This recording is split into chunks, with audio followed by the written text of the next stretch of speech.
Ready. Thank you. Okay, we will call the meeting to order. All board members are present except for Ms. Barnes, and she is on the way. Is there a motion to accept the agenda? Move. Okay, we have a motion and a second. All in favor indicate by saying aye. Aye. Okay, the agenda is accepted. The next agenda item is recognitions.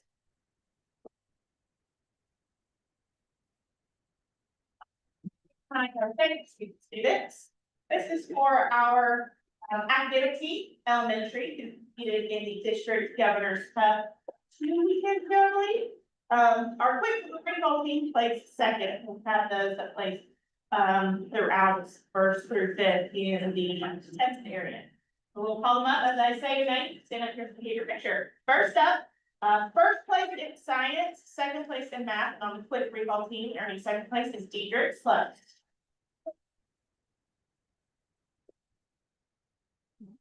Fourth place in arts and humanities on the quick recall team, Magnolia Day.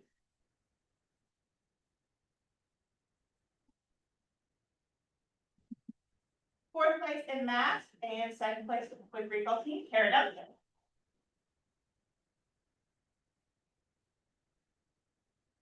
Fourth place in language arts and on the quick recall team, Elsie Sam.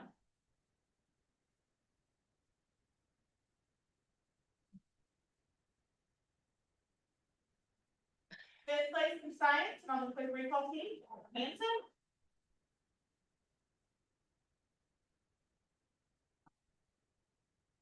Second place in the quick recall team, Dalton Wood.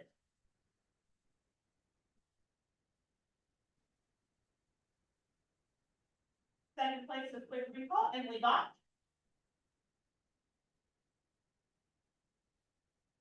Quick recall, Rylan Taylor. And quick recall, Cole Cameron.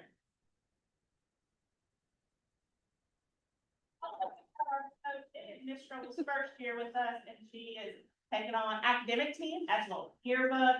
She's been a fantastic addition to Second Street, so we'll have her back for the picture as well.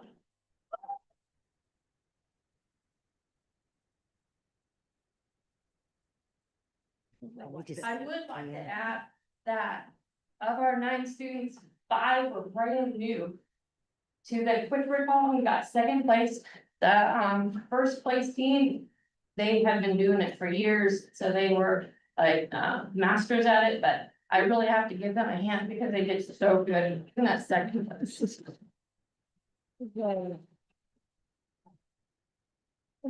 Let's slide this way and we'll just stay up here. We can sit down.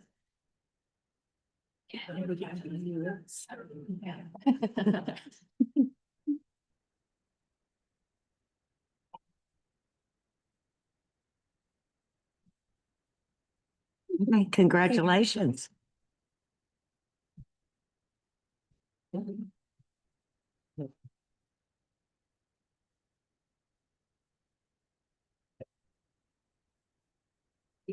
Couple groups to recognize from the high school tonight. Some people here in person, but we're competing with district basketball, band, dance team. So some in person, some will have to deliver tomorrow on their match fulfilling. First, we're going to recognize Eli Brown. Eli last summer was involved in the National Youth Leadership Forum for STEM at Villanova University. Great opportunity. It's something that he's one of our only students who has been involved in. So yeah, Eli.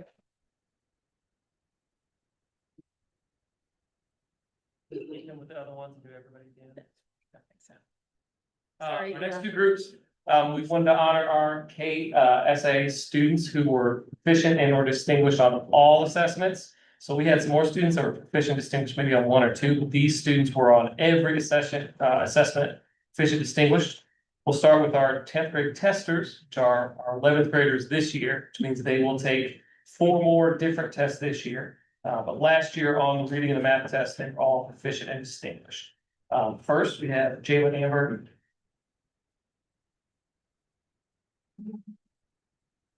Will Bashir, who also just placed in FBLA, we just found out, so he was second place FBLA going on from regionals.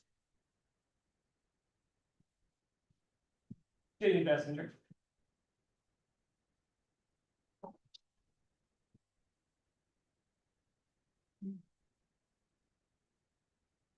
Dashiell Brown.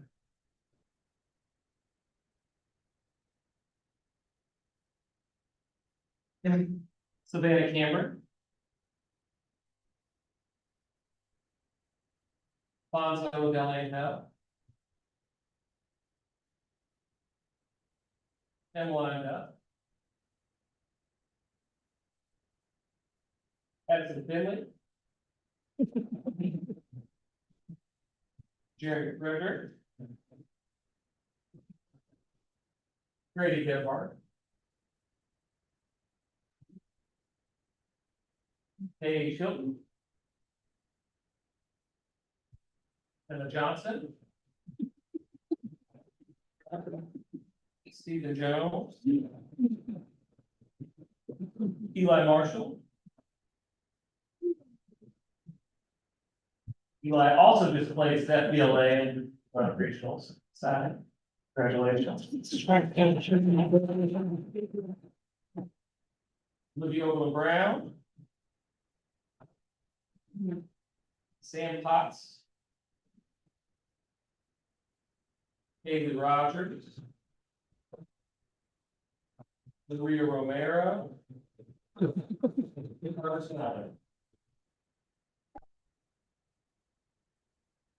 are our 10th graders. We're excited. That was a big group, and we hope to have even more of them on these 11th grade tests. So now we have our 11th grade students who they took 4 tests last year. They're seniors now. We're proficient distinguished on all 4 of those tests. Daisy Barrett.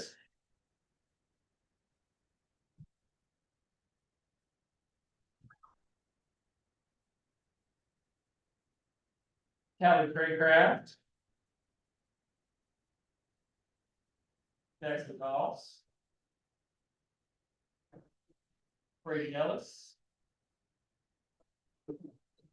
Kate Mooney. Abigail Lukin. Paul Murray. Lindsay Payton. Ben Beach.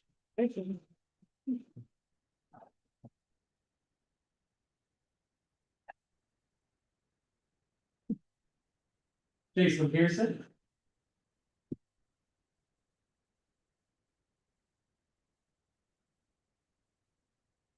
Gavin Profits. Ivan Russick.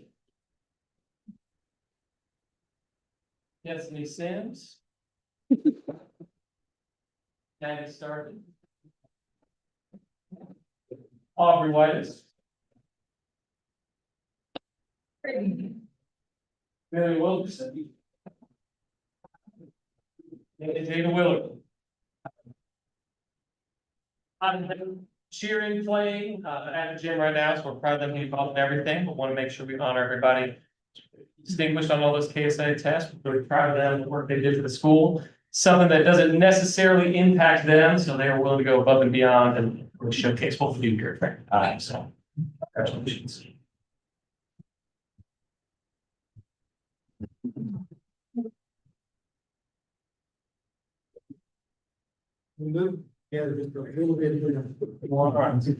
It's like you like each other, but don't get each other.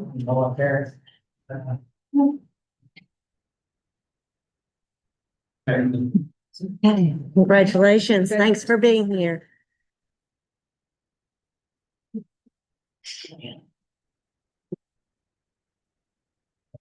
Yeah. That concludes our recognitions. If you would like to stay for the business meeting, you're more than welcome to. But you're also welcome to leave if you'd like.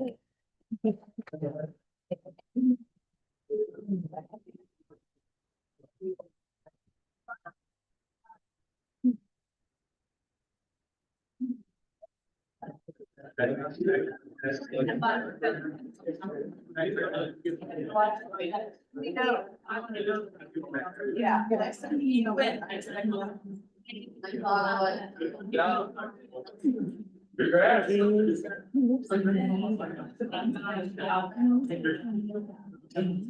Okay,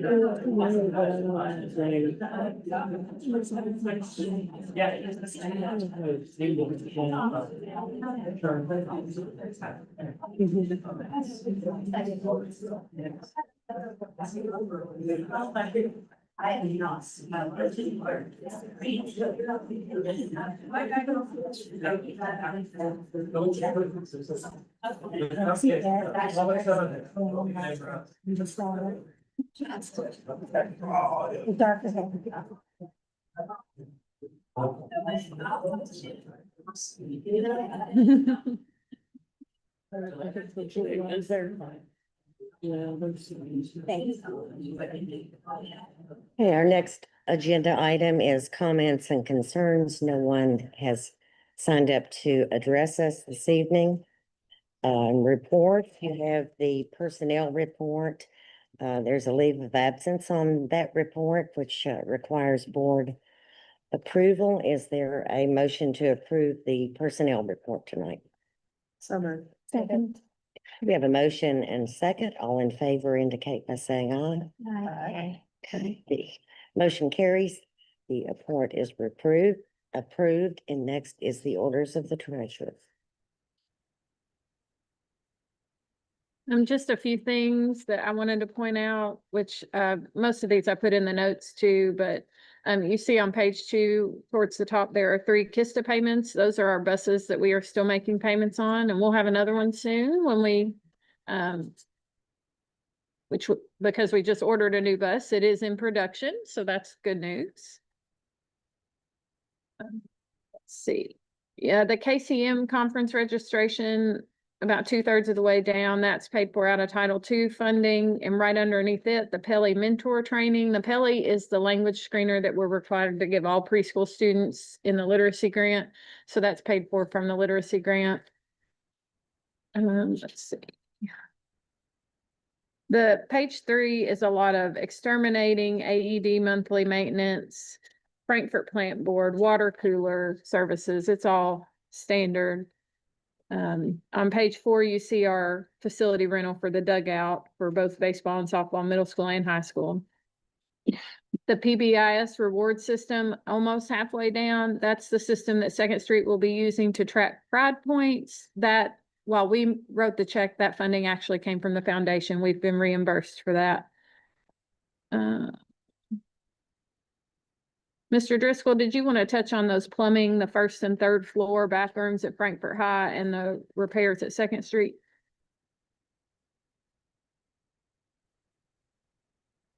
The ones at,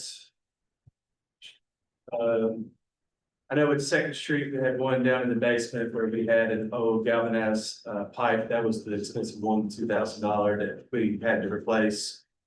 He wanted to do more of that, but just did what we needed for right now. The bathrooms in Frankfurt High are the 1st floor and the 3rd floor. There's just been stuff clogging them up, and we've had to pick them out and see how we can unclog those best we can. And then we had a lot of issues with the MSD room over at Second Street, the toilet over there that needed lots of repairs. We tried to do it in-house, but we just couldn't, and why didn't I was able to do that for us. And the MSD toilet repair is on page 6. It's further on in the document. Thank you. The girls' basketball uniforms on page 4, those are within their yearly allotment. You have some bus inspections. I think we're finished with the fax room charges. You've got some wiring and a few more supplies for changing those microwaves, for putting in those microwaves. We did all of that except for the electric in-house. Our team hung those, hung the drywall, hung the framing. So the only thing we paid other than running the electric was for supplies. And those were all taken out of the LAVEC grant for CTV pathways. And then on page 6, you see the pilot legal work. That was where we consulted with an attorney who had experience with pilot agreements, and that was the bill we paid for that. That's all. Okay, any questions or comments?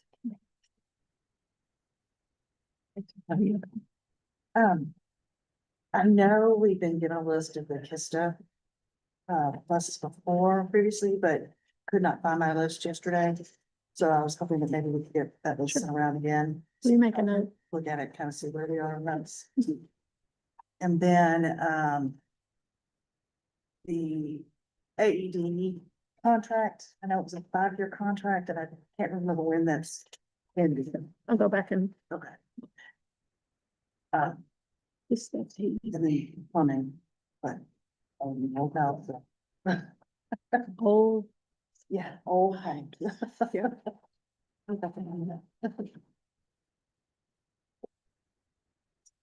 Okay, is there a motion to approve the orders of the treasurer? Okay. We have a motion and a second. All in favor indicate by saying aye. Motion carries. The orders are approved and we're now to the treasurer's report.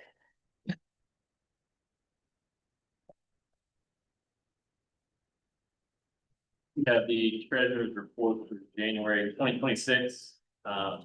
Timing's tax payments, we had a lot of revenues this month to report.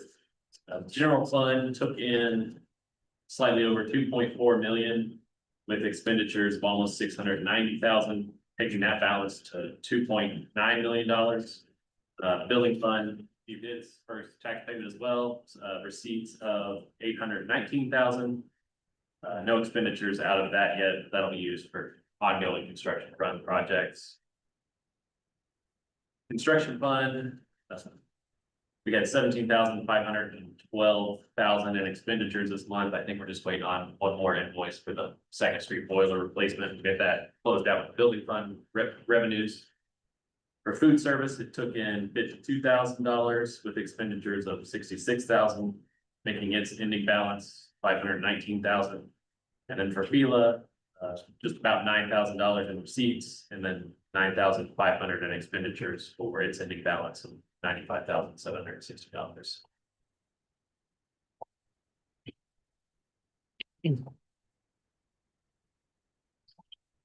Looks good. That makes us all smile when it's revenue collection time.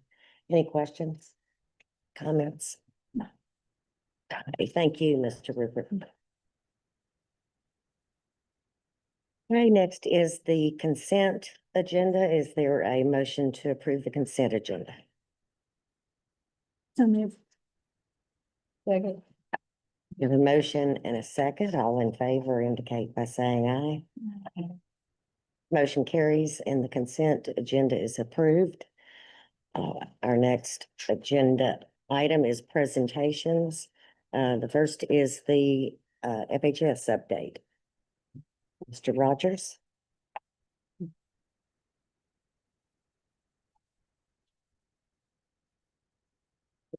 Thank you all. Okay, Not necessarily have our presentation put up, but appreciate the opportunity to come have you all at the high school and talk about the high school. Hard to believe it's already 2026 and the end of February at that. I'm excited about the work we've done so far this year at the high school and then we're going. So I'll give you a little snapshot of that. First thing, kind of our school goals, our focus this year. Number one, when we started this summer and thinking about when we wanted to go to high school was about coherence. There's been a lot of leadership turnover in the last 4 or 5 years at the high school, just different people in different positions. And with that comes sometimes people doing different things and having different strengths. And so sometimes we had some overlapping things. I think we felt like we could do a little better with really being clear and coherent with. And so number one was focusing on that leadership team. Team I have, you're going to hear from some of them a little bit later. And getting ourselves in a place where we really felt like we had all of those things that are essential in school being run well, being done. Everybody had their role there. With our culture, with instruction, with testing, again, it's all about kind of aligning all of those things. In education, it's really easy for things to get big. There's a lot of ideas, there's a lot of things that happen. And so trying to really focus this in on something that's manageable for a team, for teachers, for students was kind of our big goal this year. And so making that culture about doing the things we do well, making sure we focus those in on instruction, making sure in our classrooms, teachers have what they need to be aligned with standards, with curriculum, with assessment there, with testing, making sure again with KSA, with the SAT this year, with our reading tests, making sure the students have what they need, the teachers have what they need, and we're seeing that growth. Then with intervention, making sure we have what we need for our students that maybe aren't doing that part the first time. One of our first systems we really pushed for this year is our new reading system at the high school. Reading is something that's fundamental. It's a fundamental right. We have to have our students graduating high school able to read on grade level to succeed. That's not something that always happens. We spent some time last year looking at some schools that were doing this well and coming up with a program we wanted to implement, because when kids are graduating high school, not able to read on grade level, that's something that for the rest of their life is going to be a barrier. So we wanted to figure out how to do that well at the high school. This is a gap for most high schools. High school teachers are not taught how to be reading teachers. That is, by the time they're at ninth grade, we should say, hey, either read more or we'll give you something that's a lot lower grade level, and hopefully that'll help. That doesn't help. So we worked on creating a system this year. We're in year one of that, using iReady as a universal screener, having a very concise intervention system for our 9th, 10th, 11th graders, and then making reading more of a school-wide focus. So just last month, starting to drop everything in read time, where everybody in the school is stopping and we're reading, just to get people reading more, reading books, reading articles. A lot of that exposure to vocabulary is number one. So to hear a little bit more about that program, but that's kind of been a big focus this year, to making sure reading is central to everything we're doing in all our classes. In terms of identity, we know Frankfurt High has long tradition, FIS has a lot of traditions, and that's when we're at our best, when we have that strong identity and people feel like this is their place, this is where they belong, and they make this place what it is. That's when we're at our best. So we really focused on making sure we have those traditions that bring us together.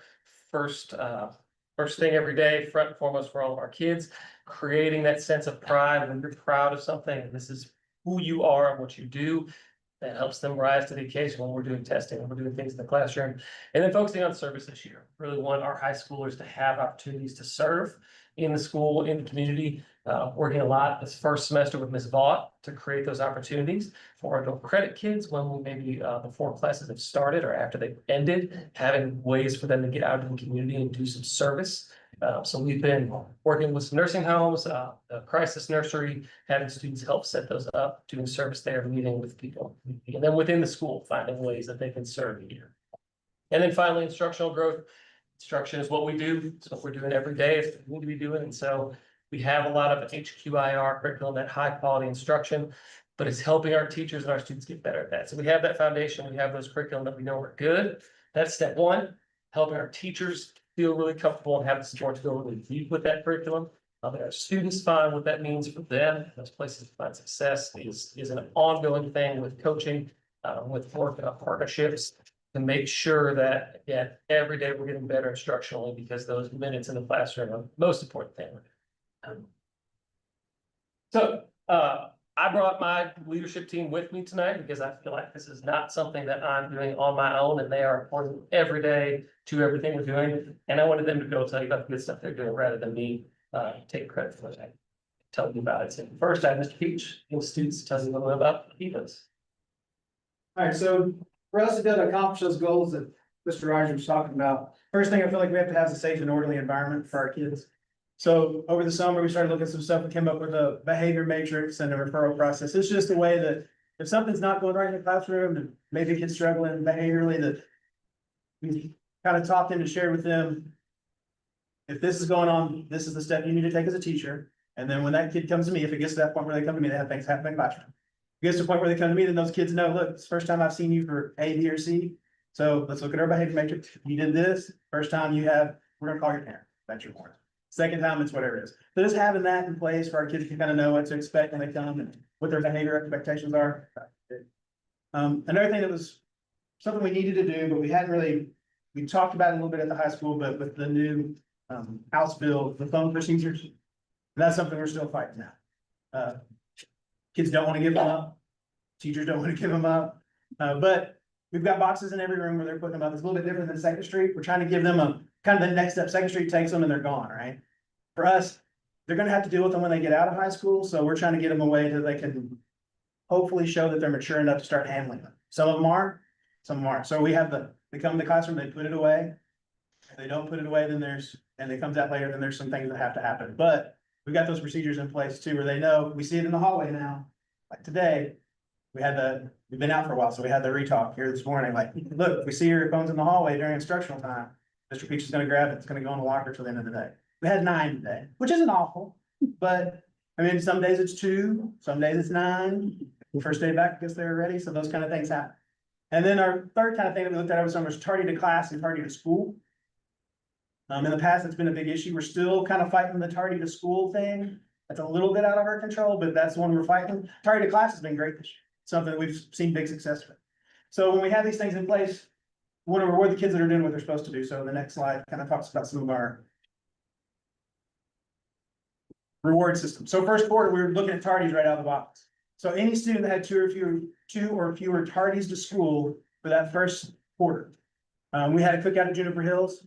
We had, I think it was around 125 kids that were able to come up and do that. So we had one for seniors, one each day for each different grade level. So that worked out kind of well. They kind of enjoyed it. Second quarter, we kind of shifted our focus. We're starting to practice SAT and kind of look more academic kind of stuff. And we had kids that practiced in September and then again in November. Practice is November and November, January. All right, so we looked at those dates. They improved and we had a fast food bar. We had other kids that were able to, around there that were able to show an improvement on their SAT scores, so did that. Third quarter is what we're doing right now. We're kind of pitting the grade levels against each other, do a little friendly competition between different grade levels. The seniors won the first week, which was mostly based on going to events and being in class, having their phones in their boxes, all that kind of stuff like they're supposed to do. They won that one. The next time that we did it, the sophomores won, and then the freshmen won. So the juniors only class haven't won one yet, but we've been out so much we haven't been able to have any competition. So first time they won, they've all got free popcorn at the end of the day. As they're leaving, we just give them popcorn for that class. By the end, whichever class has the most wins, we're planning on taking them to Capitol Bowl and to the new video game place over on Twilight Trail. It's kind of what we're thinking about is for that whole grade level to kind of do that. Fourth quarter, we'll kind of look at that when we get closer. But just a way to kind of thank you for doing what you're supposed to do, kind of a PBS mentality, but not really calling it PBS and having those kind of things. That's kind of what we've been doing as far as getting that. And Trey's gonna talk a little bit about reading adventure. Hello, I'm Lauren Traylor. I'm the instructional coach at the high school. So, to kind of follow up and piggyback on what Mr. Rogers said, this year we started our very intentional reading intervention program and organizing it pretty much from the ground up. We based it on a reading program that they are doing at Oldham County, which I've now been able to watch twice, which was great. I saw it in its second year. And then I went last week and I saw it in its third year.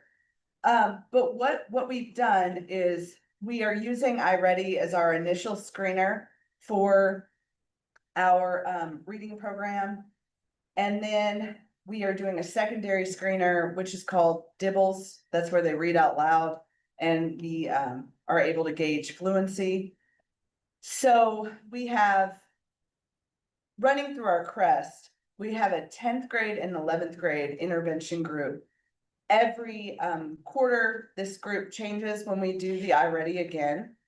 And what we're doing that I think is different and that I think is great is instead of sort of pulling arbitrary text, we are getting text that the kids are going to see.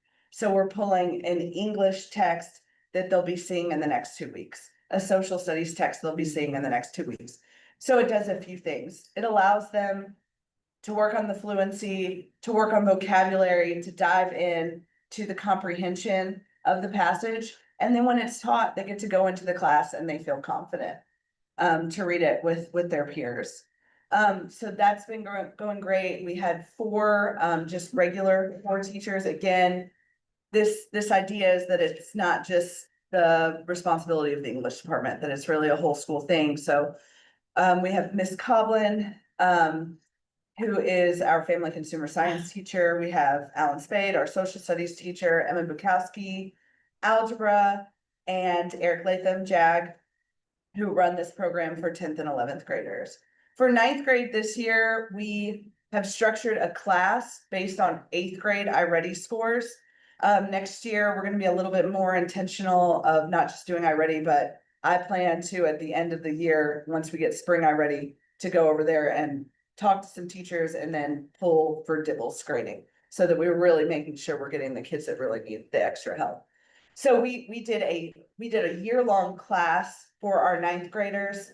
We used, we're using the rewards program, which is very similar to UFly. It breaks down words, it looks at like phonics and morphology of words, and then the class is moving into fluency. And then into like more high interest reads where they're reading as a class and as a group. We're not sure if we're gonna keep the class there next year. We're deciding if we wanna maybe move the year-long class to 10th grade, and Oldham County has this year taken their year-long class and actually split it. Because they found that a lot of the students that need help with reading also need help with math. And that whole period that's over an hour long is a lot for remediation, so they've split it in half and done half English and half math. So we're gonna look at something like that next year. So this is our iReady data. The blue is the fall scores. So if you're looking at ninth grade, we had 44% on grade level in the fall. And then in the winter, we had 56%. For 10th graders, we had 37% in the fall, and then we jumped to 52% in the winter. And then with our juniors, 36% in the fall and 48% in the winter. So we saw gains across the board. Okay, this year is also, it's an interesting year to come in as an instructional coach because ACT is out and SAT is in. So we have our Blue Book app set up, and we've been able to give 2 practice tests to our 9th, 10th, and 11th graders. We gave one in November. We have given another one in January. What I am showing here is the number of students who hit Kentucky SAT benchmark in either reading and writing or math. So I compiled these numbers from the fall and from the winter, and we had 25% of our 9th graders hit bench in one of those two, 47% of our 10th graders, and 36% of our 11th graders. This Blue Book app, which they're using when they do the practice test, it also creates for them authentic and individualized test prep based on their scores, which they're able to work on during their CREST. And we also offer an Edmentum course that is focused on SAT.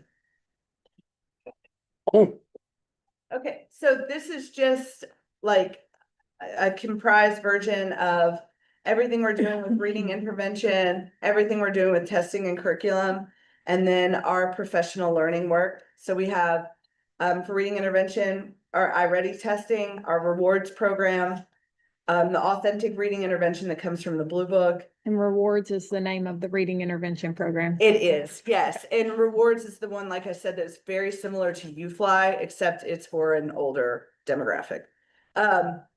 So testing and curriculum, we have Blue Book, test prep, Edmentum, our actual HQIRs. We're using illustrative math, Odell Learning, Constitution 101, OER World Civ, and Open SciEd. And then for professional learning, we are meeting in PLCs. Our big push this year has been those learning targets and learning criteria and learning intentions and learning criteria. And then we've had help from Better Lessons. They've come in and kind of helped us with our use mainly of Odell. And we also have Gradient Coaching where they help us with all of these programs. Good. Any questions? Thank you. All right, I'm Shane Hecker. I'm the coordinator of our senior internship program and then also with our Portrait of a Panther program. So I wanted to give you all an update on what we have been doing with our seniors and then also the work we've been doing with our Portrait of a Panther. A little bit of context. So Portrait of a Panther was formerly known as Profile of a Graduate or POG. So that was developed in 2017. That was a community-wide effort. So with our community stakeholders, our families, business leaders, community leaders, we came together and highlighted what were the competencies that we felt were the most critical, most important for our students to be able to intentionally develop while in school and that we're measuring and helping them at the end showcase where this important learning is taking place. And again, this learning isn't necessarily always focused on what's taking place in the classroom, but all the different learning environments that we participate in, whether it's in extracurriculars, athletics, in church, in community-wide efforts, whatever that might be.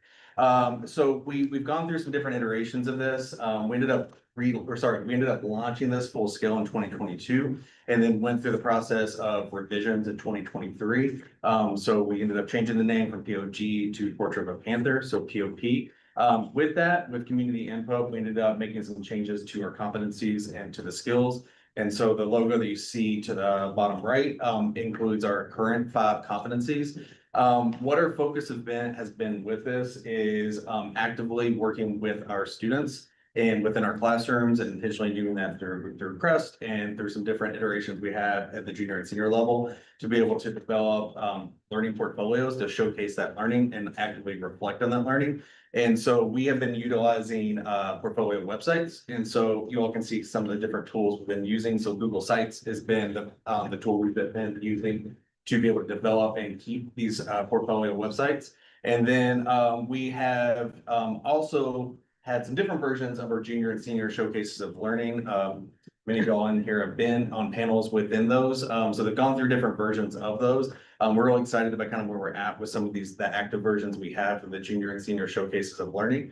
We also have just a variety of different tools that we're utilizing as well with our students. We have Pathful that we are utilizing to be able to do post-secondary exploration, developing soft skills. Mobile Serve is what we're using to be able to be able to track the hours that our students are spending within the community. So whether that's like service or that's within their internships, and then also utilizing the grading platform. I'll mention it here in a little bit. Also, we're utilizing some grading coaching as well to be able to help us take some next steps with like some portfolios and then also with some proofreads. So what I want to do is I just want to highlight what our senior experience looks like, and then in a bit what our junior experience looks like, and then kind of the next steps we're working on right now. So our senior experience, so like right now, so we've been really fortunate with the support we've had from our community. So we've had over 150 community partners that have been able to support us. So those are organizations and businesses. Most of those are in Franklin County, but we absolutely have partners that are surrounding counties in Fayette County, Jefferson County, Shelby County, Anderson County. A lot of different places have been able to support our students. We have developed an updated senior seminar format. So our senior seminar is the structure that we utilize to be able to lead through like active reflection with our students with our POP competencies, and then leading up to their senior presentation and showcase of learning. This year we backed off the number of seminars we have. We're doing those essentially once a quarter. Speaking of partnerships, Paul Sawyer Public Library has been an incredible supporter of us. And so we've been able to have those senior seminars offsite and within the rigor community room that's at the library. That's added kind of a new element to the seminar. So we really kind of launched that last year, and it creates a sense of professionalism that they don't always give within these walls, and taking them outside into the community. And really what that learning is focused on is collaboration and collaborative learning and reflection, and helping them take those incremental steps toward their senior capstone. Also, we have launched a POP course this year with our seniors. And so this is a course that we're utilizing to help them go through those reflections and build that portfolio throughout their senior year, giving them formative feedback throughout the process, and eventually leading to that summative process when they end up sharing that final product with the people that are on their panel, and then eventually giving that senior presentation. This year, we have 79 students that are placed within the community and work-based learning placements. Most of those are internships. Most of those are unpaid internships. Some of them are paid internships. We have students that are also in apprenticeship tracks. And so they're actively getting training and starting to lead to placement and work placements after high school graduation. And then we also have a few students that are doing a more traditional co-op placement. Based off of mobile serve hours, so we have over 10,000 hours that our students have logged thus far. That's not including students though that have co-ops and apprenticeships that are using other types of systems to track their hours that they're doing. Mobile serve, it takes a look at the hours and it has a metric that I don't really understand, but they give an estimate for what the estimate is for the community-wide impact. So right now for this school year alone, it's estimated that we have over $270,000 economic impact for our community. For our juniors, this is the first kind of the first real step that we're having to go through to be able to develop their getting them ready for their senior internship, and also really digging into the development of their learning portfolio. So this is primarily done through Crest, and this is when they go through the portfolio design. They first get the template that we're utilizing on Google Slides. What we really heavily focus on is getting them ready for those work placements and developing those soft skills. So that's where we utilize platforms like Pathful. We also do post-secondary exploration, looking at what careers that they're most interested in, looking at the pathways of how to get there, what type of education is required. And then also we teach them the essential skills to be able to take those next steps and to be able to acquire those placements or get into those next steps. So we look at resume building, cover letters. We have multiple days where students have the opportunity to do job shadows and go on site to learn about those placements. That also fosters those partnerships that can potentially lead to those work placements. We also partner, the Kentucky Chamber has been a big supporter of us doing mock job interviews with our students. So being able to do that with them, and then also just various types of professional communication. So with our junior presentation, so we rolled out a new model last year. And so what we decided to do last year that we're continuing to do this year, we got a lot of positive feedback is our junior and senior presentations were too similar. And so we wanted to set them apart. So our junior presentation is focused on the competency of responsibility. And our students are looking at developing presentations, preparing evidence to showcase how they have taken responsibility and grown their responsibility their junior year, and specifically taking responsibility to prepare them for their senior year and beyond. Rather than a formal presentation, this is more of a panel interview. And so it's a roundtable where they are asked questions by that panel. And so they have prepared answers for that, and then also evidence to be able to support them. Next steps. So, as I mentioned, so POG initially and POP, so that was a district-wide initiative. So what we have been working on in the school is to begin to have more POP geniuses within our school. So we have developed a POP genius bar, and so we put that out to all staff members within the high school and said if anybody is interested in being a part of this, to be able to look at how we can continue to take the next steps with this, and also be advocates for this within their own learning communities. So right now we have I believe 6 or 7 people that are now on our POP Genius Bar, including some district people as well. One of the things actually from feedback we've gotten from the Genius Bar that we're already implementing is student choice with our senior presentations. So trying to allow more variety of ways for our seniors to be able to showcase their learning. And so we're giving them different choices that they can be able to do that. For example, maybe that's an interview panel, maybe that's a pre-recorded presentation, maybe that's an on-site presentation that they're wanting to give, galleries, and so a few different options as well. Also working with Gradient, so we're now embedding our POP rubric into the platform. And so that can be something that now we can begin to provide formative and summative assessment or feedback within the platform and aligning that with the work that we're doing in the classroom. Also, we're focusing on educating our stakeholders, and then a critical component that's really leading a lot of our conversations is how can we take this to the lower grade level? So taking this intentionally to the 10th and 9th grade level, but also beginning to take that to the middle school level as well, and how we can begin to implement that, since that is a district-wide initiative, beginning to take that other places. And also potentially looking at learn outcome framework. And again, linking all of our classes with like similar language with POP as the basis that comes from. And then finally, we've been working with one of our partners has been OVEC, so they put a heavy emphasis on this. So we've been working with them. They've been coming in and are starting to come in to give us feedback on this process and continue to kind of look at what we can do to take those next steps. Thank you. Oh, thank you. So one of the things, speaking of senior internships, one of our senior interns this year, Maddie Starkey, is an intern with Cable 10. So I worked with her. She's worked on some stuff for an upcoming segment. I wanted to hear from some students and teachers, so she put this together for us. See some of that. Okay, hold on. If I join the audio on the Zoom call, because I haven't joined the audio yet, is it gonna give me some crazy feedback back? Yes. Yeah. Just wondering, will it come through?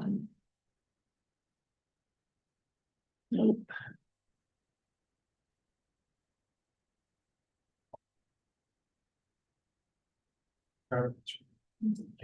Wonder if the volume's It's up on the screen.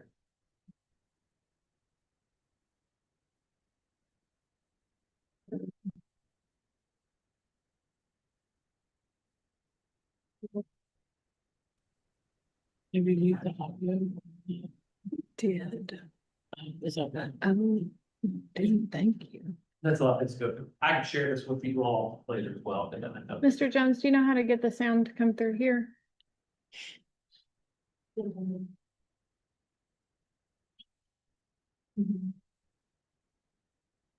Sorry. A really good video. It's a really good video.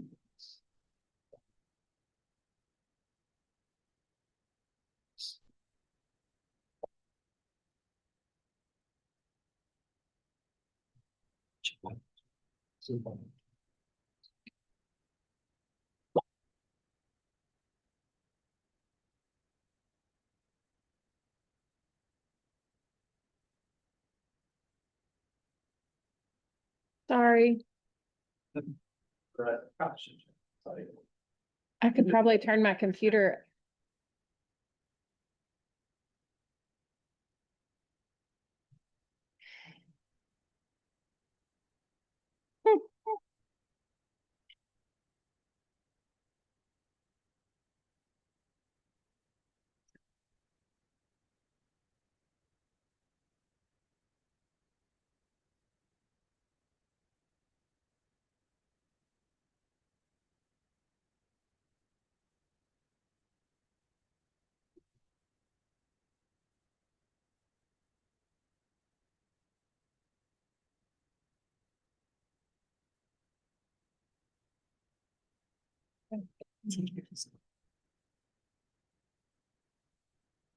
We're gonna do this. I'm in favorite high school. The most beneficial thing to me is being able to graduate my associate's degree. I feel like it was going to set me up for success in the future and give me a head start with college. My name is Mr. Meeks, and I take a group of kids out to Mercer County for the Trailblazer program. And since I've been with the program and those students, it's been a really good program. You know, a lot of those students, they get a head start in their career field, and they're able to get that certificate once they leave. You know, and just get a head start in life and things like that. Something I've really enjoyed about my senior year so far at Frankfort High has been the culture and festivities going on. We've had a lot of really fun student sections and really exciting games. And we just recently had our homecoming pep rally, and we had the crowning of our king and queen, which was a lot of fun to see. And we have districts in our senior night coming up. So I'm really excited to see all of those things going on and all of the Panthers there to support them. Being at Frankfort High, for me, I would say the biggest thing that I've noticed is the student culture, the amount that I guess just everybody gets to know each other, both on a personal and professional, like educational level. I feel like overall, there's a community of people that genuinely care about each other's success. Hi, I'm Haley Wilson. I'm Lainey Taylor. And one thing I love here at Frankfort High is they have the Trailblazer program. And we go to Trailblazer to get our CNA and our phlebotomy license. And that's something I really enjoy because, like, I don't have to, that's extra classes I don't have to take at college. And I'll just be ready to go to college and, like, go and get, like, my RN. I'll just immediately be ready to get my RN. One thing I like about the Frankfort High is Trailblazer as well. I currently have my CNA, and it takes 2 years, and it puts you immediately into your college classes. You don't have to take them, and you can basically start working as a CNA or a phlebotomy technician right after high school. My name is Bill Rose, and I am in the Panther Transition Academy. My favorite thing about being in this new role is where I can individualize learning for my students and help meet them where they are and get them back on track, earning credits and getting to their grade level and eventually to graduation. Being at Frankfort High is one of the best things that's happened to me, especially, coaching the girls soccer team, helping out with them is pretty wonderful. Maddie and Emmy told me to say that. One beneficial thing for me is my internship at the Kentucky Transportation Cabinet. With this internship, I have the opportunity to go around the state, and I've recently applied to their scholarship to help me learn through real life experience at the Kentucky Transportation Cabinet during college. Hi, my name is Helen Smith. I am an English teacher here at Frankfurt High, and I was asked to talk about what I love about Frankfurt High. So I wanted to give you all an example of what is going really well in our English 3 class. That is my junior English class. We are in the middle of reading and writing about and talking about The Great Gatsby. And we just finished reading the climactic chapter, chapter 7. Because it's such a long chapter, I asked the students to do some collaborative work. I broke them up into 3 large groups. So each group had 5 students. And each group was responsible for a different section of this very long chapter. And our goal was for them to help each other out in understanding the events of the chapter. And I was really impressed by and proud about the extent to which they were able to work collaboratively.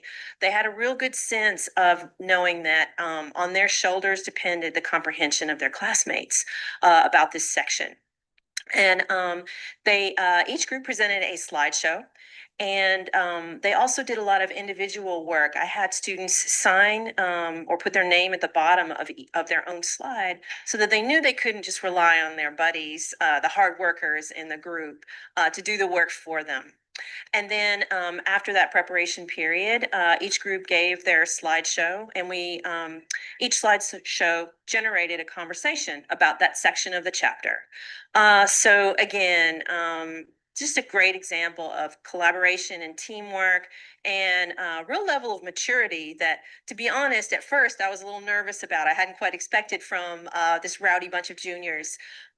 So thank you for this opportunity to talk about that and to express my pride in my junior English students. Thank you. My name is Kyle Winsor, and my favorite thing about Frankfurt High is the community and the connections I've built here. One thing that's been going really well is reading intervention. We got kind of a slow start this year, but now that we've been into it, we've got a routine. We've got a group of kids that are really invested in reading and getting their reading to be more fluent and getting their reading scores up. And I've really enjoyed getting to know them in like a different capacity instead of math as well. So something I like about Frankfurt High is I like how kind everybody is. Everybody's nice in the hallways. You can talk to anybody here. We don't discriminate over here. And something I'm excited for is I'm super excited for track season because I might not look it, but I'm a thrower. Yeah. Okay. Hi, I'm Melissa Young. I teach family and consumer sciences here at Frankfurt High. One thing this year that I am really excited about that is going well is our FCCLA organization, which is Family, Career, and Community Leaders of America. This year is the first year that I've had students who have been really interested in it and have really taken the charge with this organization. We've went to the nursing home this year and took some Christmas cards and just talked with some of the residents that were living there.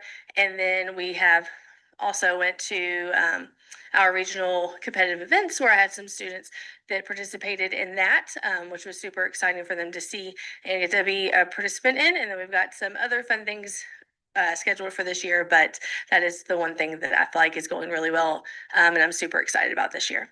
Being in PTA has helped me get on track with my schoolwork and has allowed me to do cheer and become a better student.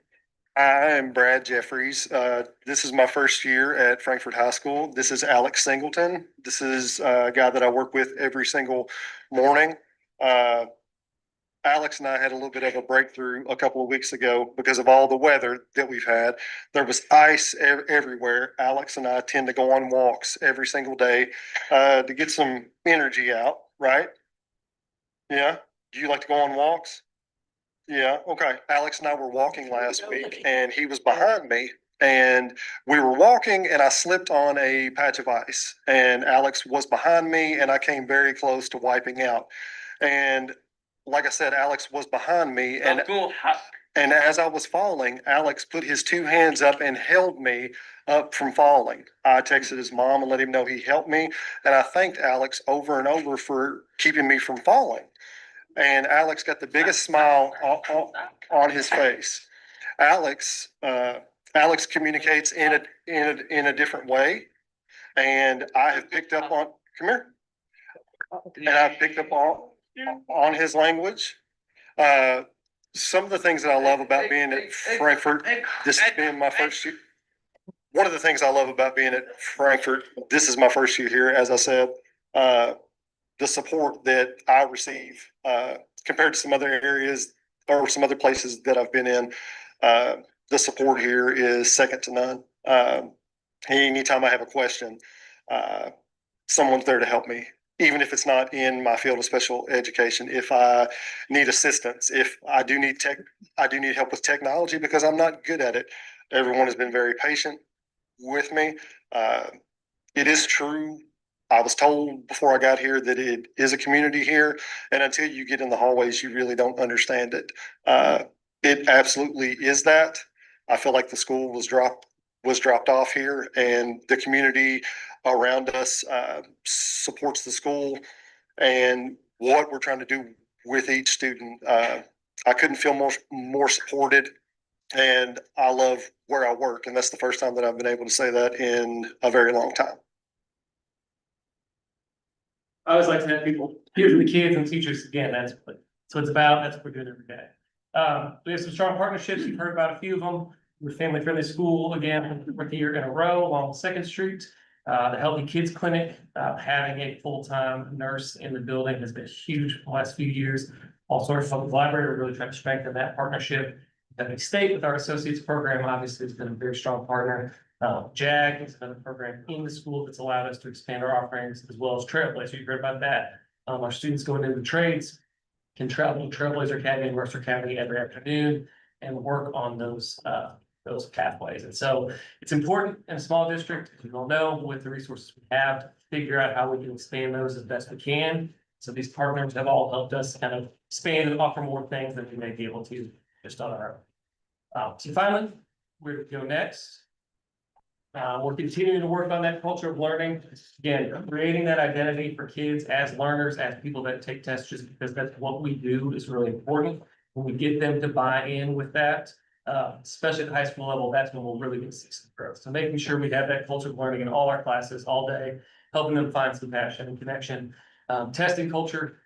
Lauren, we heard her got thrown into it, deep end this year with the shift to SAT, and she's done a fantastic job of working on our kids, especially at the high school level, with that good faith effort, that practice and understanding. Just saying I want to do better on my next SAT is not going to cut it. Having those resources and opportunities in their pathway to be able to get there. Reading intervention, again, has been our big focus this year. Heard about it. We are at a great starting point. We have a lot of work to do there to continue to serve all those kids, to make sure we're serving the right kids. EOP, making that a district level showcase of learning. Again, it's something that we can really hang our hat on. It's really important. And then finally, enrollment, continuing to try to grow our enrollment and get to a place. We're in that sweet spot. We already have 9 new freshmen that we've accepted from outside of the district to start next year. So that's exciting. That's a good start for a smaller class to try to grow it. I feel like if we continue to do the right things for our kids, that enrollment's going to continue to grow, and we'll continue our upward trajectory. That's important. Very, very good. Thank Any you. questions, Thank you. comments? Okay. Thank you all.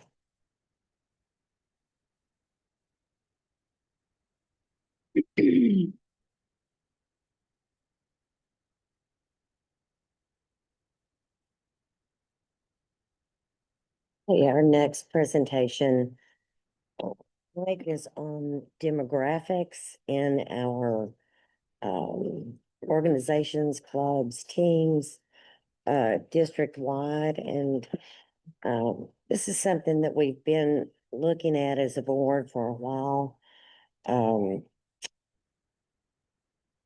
Because we would like for all of our groups to be representative of our overall demographic. And when those groups or clubs are not, we as a board would like to know if or what the barriers are, and if it's something that we could address. So having said that, are you doing them? Okay. Yep. I just wanted to give that little preface about why we do this.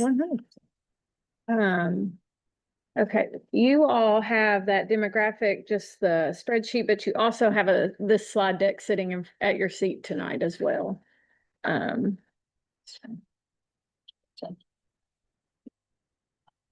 the first slide is just kind of an overview of the overview page.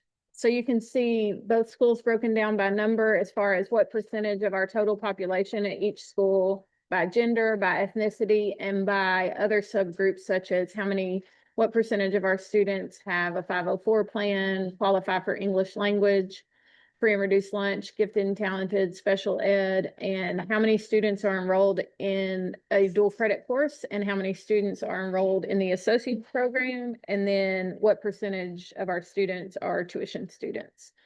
So just some things I listed here on the overview. Gender is very similar in both schools.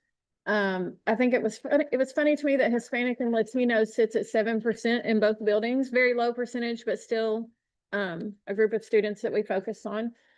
2 or more races is within 1 percentage point between both schools. African American within 6 percentage points between schools. White within 6 percentage points. We have a higher 504 percentage at Frankfurt High than Second Street, but a lower special ed percentage at Frankfurt High than Second Street. So one's higher in one than the other. 57% of all Frankfurt High School students are taking at least one dual credit course, and then 43% are on the associate's track. And the tuition percentage is higher at Frankfurt High than Second Street at 52% and 40% at Second Street. So about 47% district-wide. Do you have any questions on that one? The next 2 pages you have are just subgroup overviews. So if you want to find, I might want to stand up for this. If you want to find what percentage of our African-American students are free and reduced lunch, so African-American free and reduced lunch, and you see that 25% at Second Street, 25% of our African-American students qualify for free and reduced lunch. 53% white, 11% 2 or more, 11% Hispanic and Latino, and so on. I didn't think this one this was just by the numbers, not by athletic or club. And then the same thing for Frankfurt High on the next slide, except you also have a dual credit and associate's degree column on this one that you don't have on the Second Street overview. The next couple of slides really get into those activities, athletics or clubs. So if you look at the Second Street athletics that we have at this point, we don't have all of our spring athletic rosters in yet because they are just getting started. But athletics right now at Second Street that are similar to the whole include basketball, cheer, dance, football, and volleyball. And those that are not as similar to the whole are archery, cross country, and golf that are on this sheet. And you can see where those are not as similar to the whole. I can see better looking up there than I can on my computer. Like you see golf, 58% white, 6% Hispanic, or 88% white, sorry, 6% Hispanic and Latino, and the other percentages were too low. We didn't put a number that was less than 5 students. So you can see where there's a little discrepancy there between ethnicities. And you see some lower percentages in some other areas like archery. You see 78% white, 4% African American, 4% Asian, 4% Hispanic and Latino, and then 9% 2 or more races. As far as clubs at Second Street, clubs that are very similar to the whole include academic teams, the art club, and the Cub Choir, who, by the way, performed today at the National Board Certified Teacher Celebration out at the KSU Research Farm and did a wonderful job. Not as similar to the whole Beta, Garden Club, Girls Who Code, and STLP, which is Student Technology Leadership Program.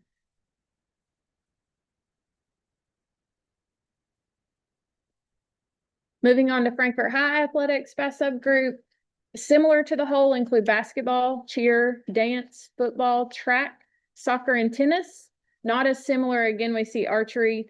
Cross country looks very different at the high school levels. You know, we have a ton of elementary cross country runners. We don't have as many cross country runners. I guess maybe they don't enjoy running as much when they get to high school. They realize that running's really hard.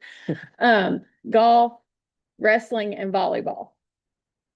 And then, of course, we still have some spring sports that we can add in here as well. We don't have baseball or softball yet. Frankfurt High clubs by subgroup, similar to the whole, include Beta, FCA, which is Fellowship of Christian Athletes, FCCLA, which is the CTE program for culinary. Not as similar to the whole drama. One note I wanted to make about drama, I think this includes how many are in the drama club. This doesn't necessarily include how many are in our productions, if that makes sense. We would have to pull a whole different number for that. The PEP Club, the JROTC program, Spanish Club, Spanish National Honor Society, Student Council, and Y Club. So those are a way that we would love if they were flipped the other way.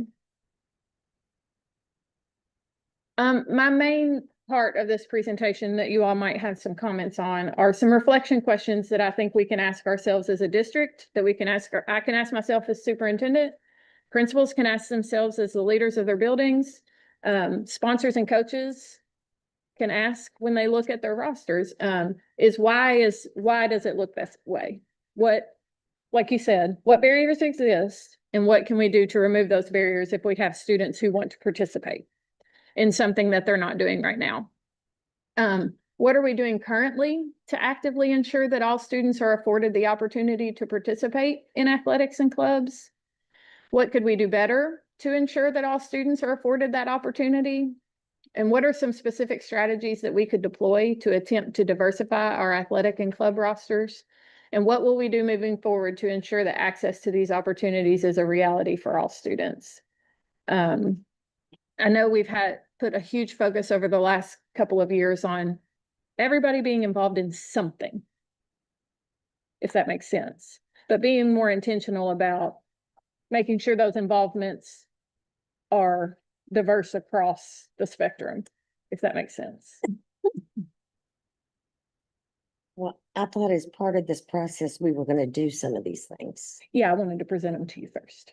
Oh, yeah. Okay. So we haven't begun this process? In some places we have. I know Miss Dungan has begun in some athletics asking these questions, but she couldn't be here tonight. Okay, I think when we discussed this, we said we would like to have those responses in writing. Okay. Do they recognize the demographics of their group as opposed to the demographics of our schools and districts? And then is that even on their radar, I guess? And I think it would be helpful to us to get responses to all of these organizations that have been flagged as. So am I remembering that right? You all, is that what we? Yeah. Okay. As far as the clubs, are people nominated or asked to join, or they just randomly say, I want to do this, or how's the group pull together? It depends on the club. So like, and chime in, Mr. Rogers or Mr. Peach or anybody if you want to. Beta, there are certain criteria and you get invited for that. Anybody can go to FCA. FCCLA, you have to be in the culinary program, right? It just depends on the club. JROTC's it's harder because it's actually during the school day and they go to Franklin County for that. So we don't have very many students participate in that, but most of them are pretty open unless they require a participation, like obviously to be in the Spanish National Honor Society, you have to take Spanish, but most of them are pretty wide open.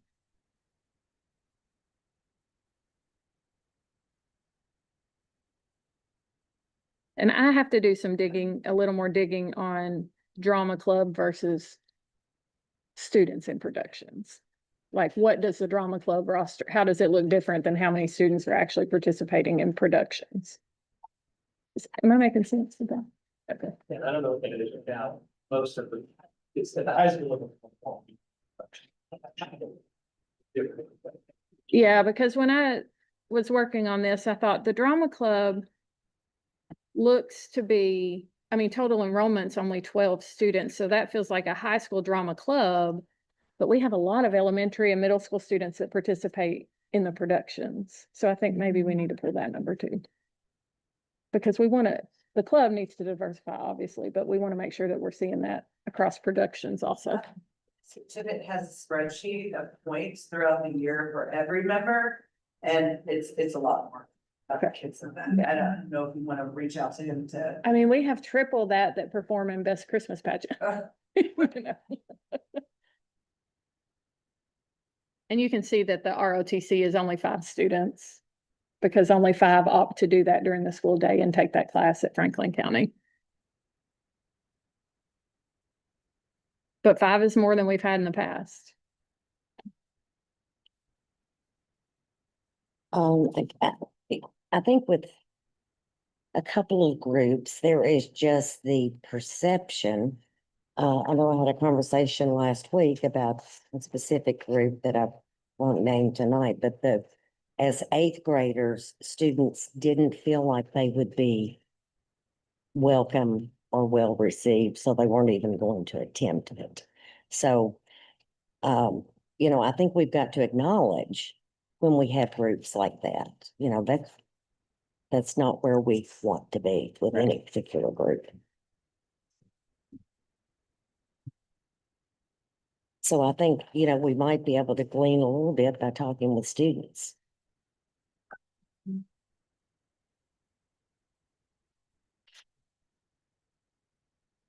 Because, we all know how important a sense of belonging is, and sometimes it's easier just to avoid something than.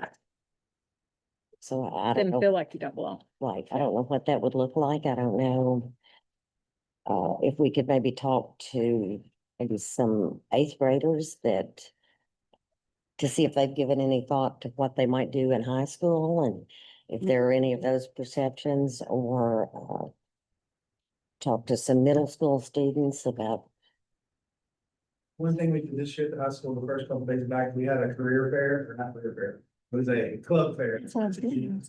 And we did that in Ali FCA, and we probably had 60 kids sign up that day.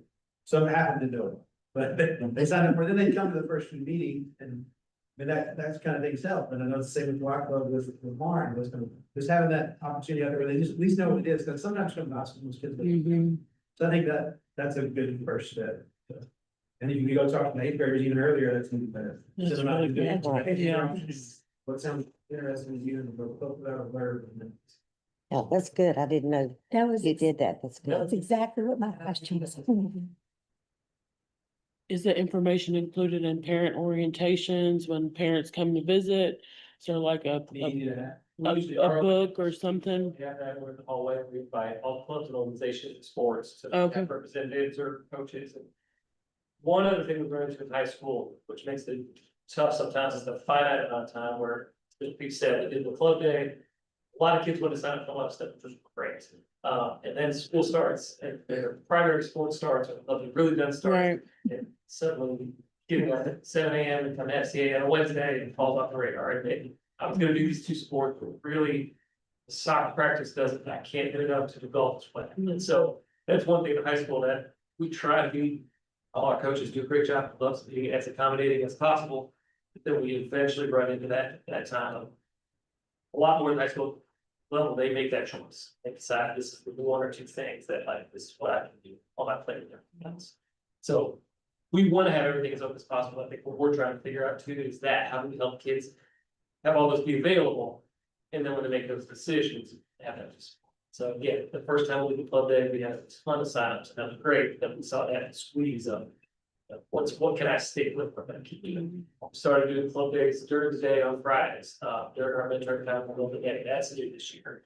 In the past, until we got feedback from students, I want to do more clubs than I'm doing, but I can't because I have practice and I have work. It's only after school. So that's just started. It's gonna take some time for that to have an impact. I've heard from some club sponsors that are quite thought that it'd be easier for kids to get involved. And maybe could in the past because that's bigger. So, What's that process like for you, Miss Ames? Like on the front end with parents communicating about clubs, what's available? Is it on the teachers? Is it on the sponsor? Like that's fine. Okay. And then we'll send out last minute kind of sign up. And so we've even shifted made a club in a few years where if you want in, you can get in. there's really not that many barriers, but you gotta reply, have to sign up. And so we'll be like, garden club is starting, who wants to come, and then there's a sign up, and then it goes from there. Same with relief, if you wanna be in them, they can, it's just, and we always try to provide a bus, so transportation is never an issue. We have a, any day we have a club, we have a bus, so we are. Are there economic barriers for I'm the sorry? club? Are there economic barriers for the clubs that go to annual conferences or even a national Yeah. conference or? So kids or families don't pay anything? Cover all. And KK, no kid is not doing something they can't pay for it. I would say that for the white oak there is, because of how expensive it's $300. And even when you apply for that scholarship, it only takes you down to them. And that's still pretty challenging. And we have, last year, we were able to get the funds to send, some students who weren't able to pay. But it really is a lot of money. And when you think we have two conferences, we have KYM and Kuna, that's $660 per kid. But just to jump on that, the demographics of the students that participate in Y Club, that's drastically changed in the last several years. And the YMCA's ability to be able to cover that cost, it's become much more difficult for the students to be able to do. That's been a huge barrier for our kids. Are there fundraising opportunities with those groups? Yeah, I mean, we haven't in the last few years. We have, like a surplus of funds right now. But it's not a whole lot. Because we have to ask for a little bit more on that 300 so that we can have something comfortable in case we have a student we can't pay. So we do have some money, but it's just not.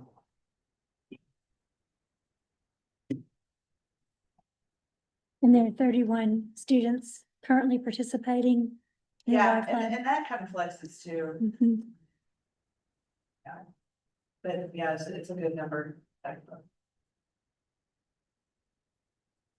And we could give some thought to maybe some local community sponsorships or even partial sponsorships or the foundation. Or Yeah. Has the foundation helped in the past? Oh. You don't think so? Once or twice with a student, yeah, we've gone to them, I know I went through it with Miss Harden as well, so she's been a supporter as well, so there's been instances where we've gone to the foundation through Christie as well, but,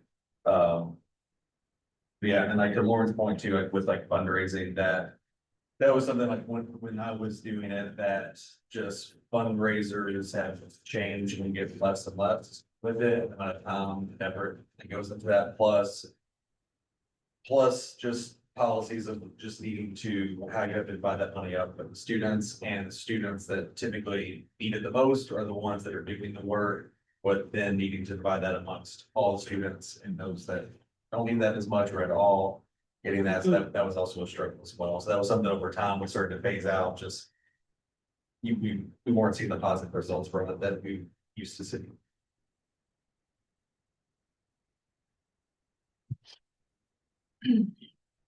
Do you think if at the beginning of the year, we could guarantee that there would be financial help with the conferences, that you'd have a different, that you'd, So, yeah, that I notice it, like, because I have to say it outright, and I had to tell about scholarship opportunities.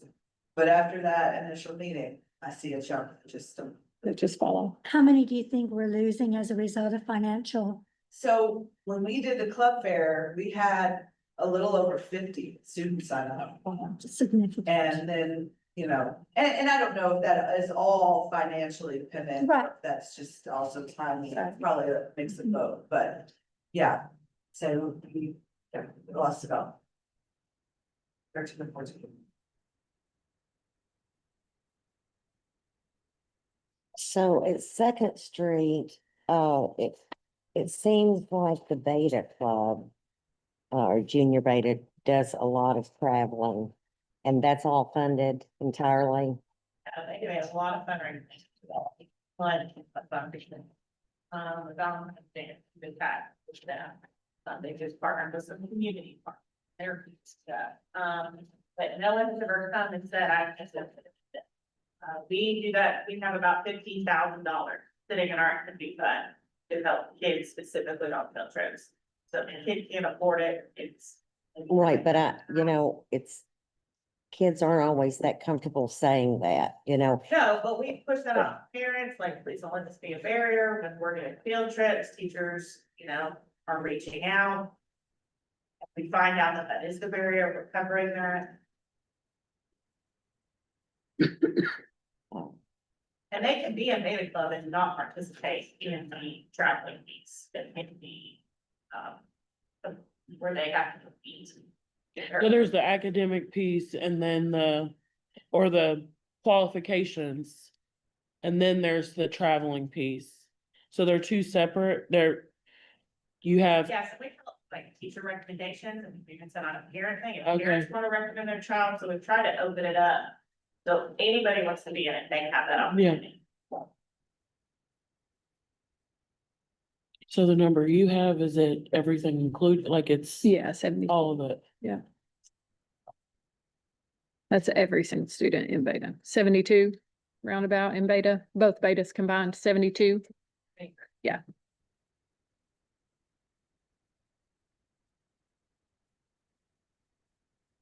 And I will tell you that I, as a board member, when I see photographs on social media or when we recognize a group at a board meeting, there are times when I say to myself, what's wrong with this picture? I mean, I've been doing this a lot of years, so it's just something that comes to mind. And I think other board members do that too. I think we're all proud of our diversity, and we want that to extend to all aspects of education and opportunities with our students. And so I think if we can just follow up with the process. And are there any other comments, questions tonight? Look forward to hearing some ideas. Okay, thank you.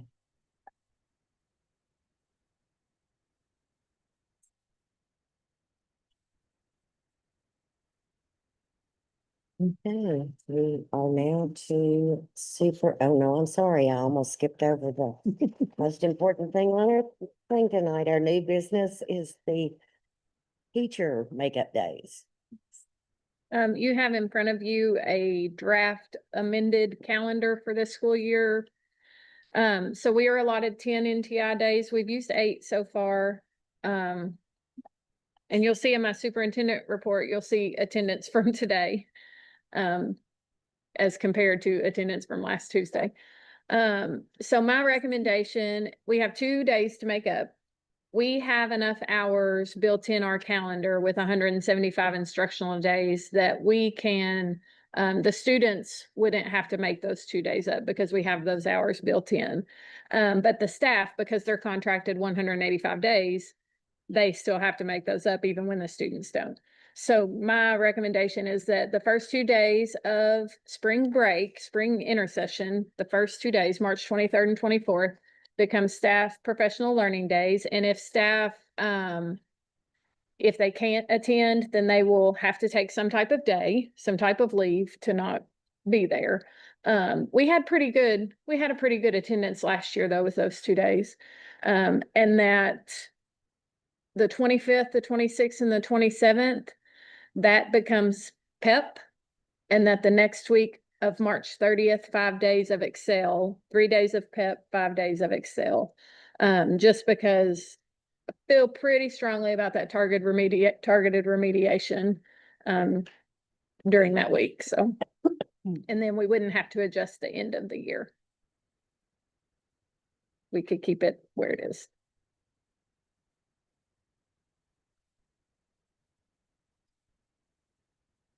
And fingers crossed, we don't have to have this discussion again. Because it was still snowing when I walked in tonight. Yeah, this is not the fun part. Everybody loves snow days, but nobody likes the makeup days that counter those. Are there any questions or comments on the proposal?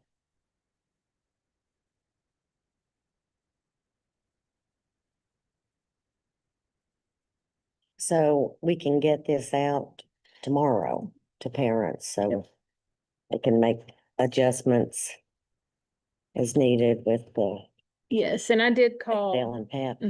I did call Miss Dungan before the meeting. Of course, she couldn't be here tonight, just to ask if she had scheduled anything during the PEP week that couldn't be moved. And there were two things that, and maybe just one, we've just got to check that we have to do that week, but we can make them work during that week too. I mean, we're not going to take that opportunity away from kids. The lifeguard classes was one of them. So if we have students who want to go that aren't asked to be here for Excel, we will take them. Like, what about the child care survey? What to how? Well, it just closed Friday, so I haven't looked at the numbers yet today. Do you want me to? Sure. Make sure I'm not sharing my screen. And what was it, the Y said they had to have how many? Was it 10? 10 or Yeah. more? 10 or more.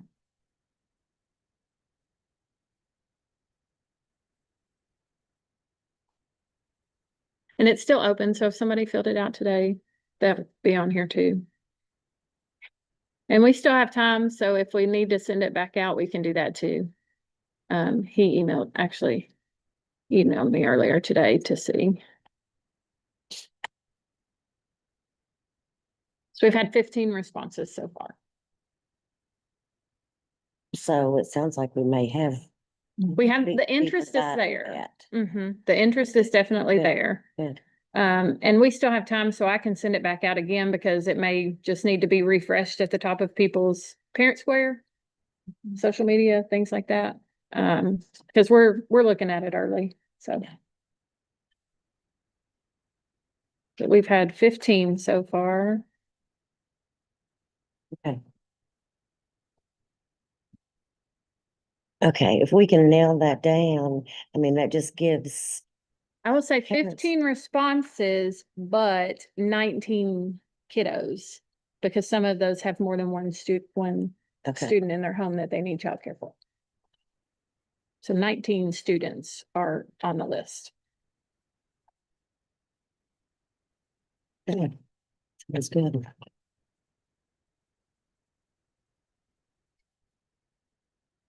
Okay, is there a motion to approve the amended district calendar for the current school year as proposed?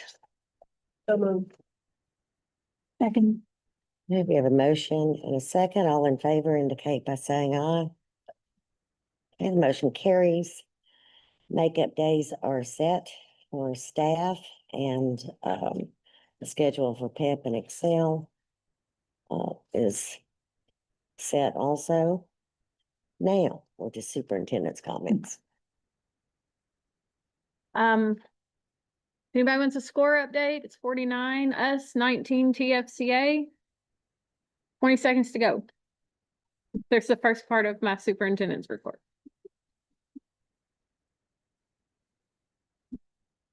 Maybe. There it is. Okay.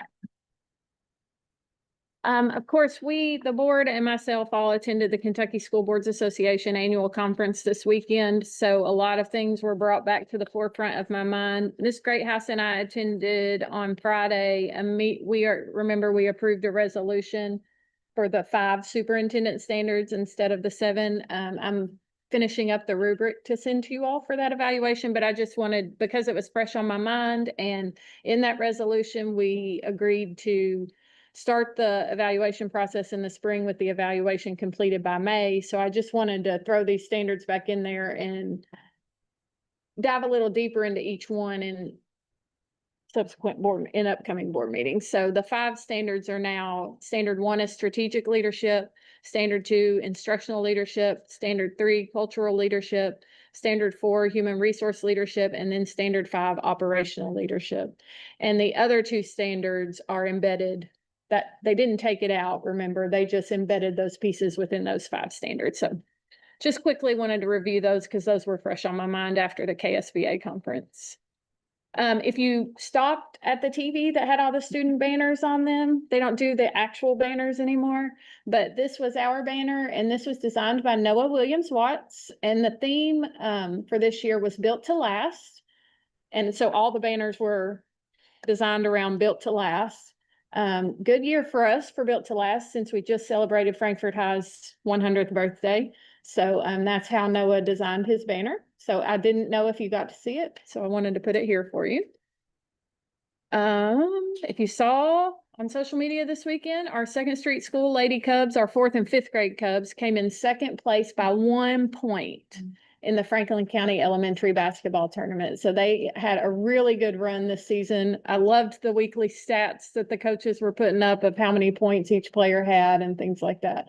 They were a very competitive young group. The future is bright.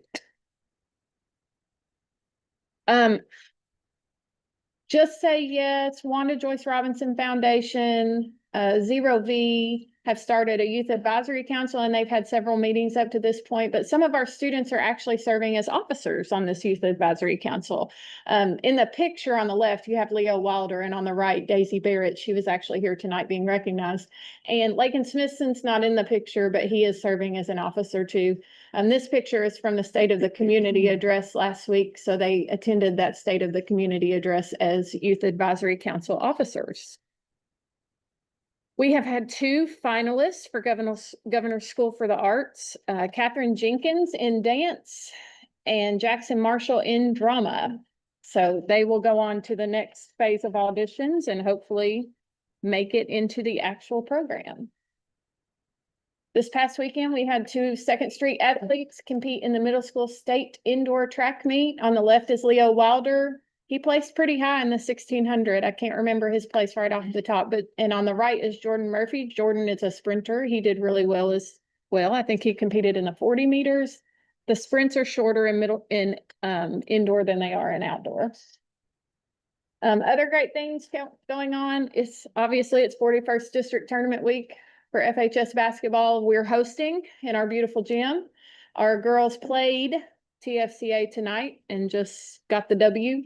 They will play Franklin County High School tomorrow at 6 p.m. and our boys start their tournament Wednesday at 8 p.m. against Franklin County High School. We do have a pre-K winter drive-through event tomorrow. If you're watching the bill watch, House Bill 560, which is our tax exempt bill, has been sent to Appropriations and Revenue, and we will continue to watch for developments. Student attendance on Tuesday district-wide was 80%, 70% at Frankfurt High. It was like a ghost town over here. Today, 91% at Second Street and 87% at Frankfurt High for 89% district-wide. So it's still not fabulous, but it's not 80%. 80% was 121 students for us, and that is a lot. And our Second Street and Frankfurt High Archery will shoot in their state warm-up tournament this weekend, so we wish them luck. Thank you. Okay, I think that's it for the evening. Is there a motion to adjourn? We have a motion and a second. All in favor indicate by saying aye. We are adjourned.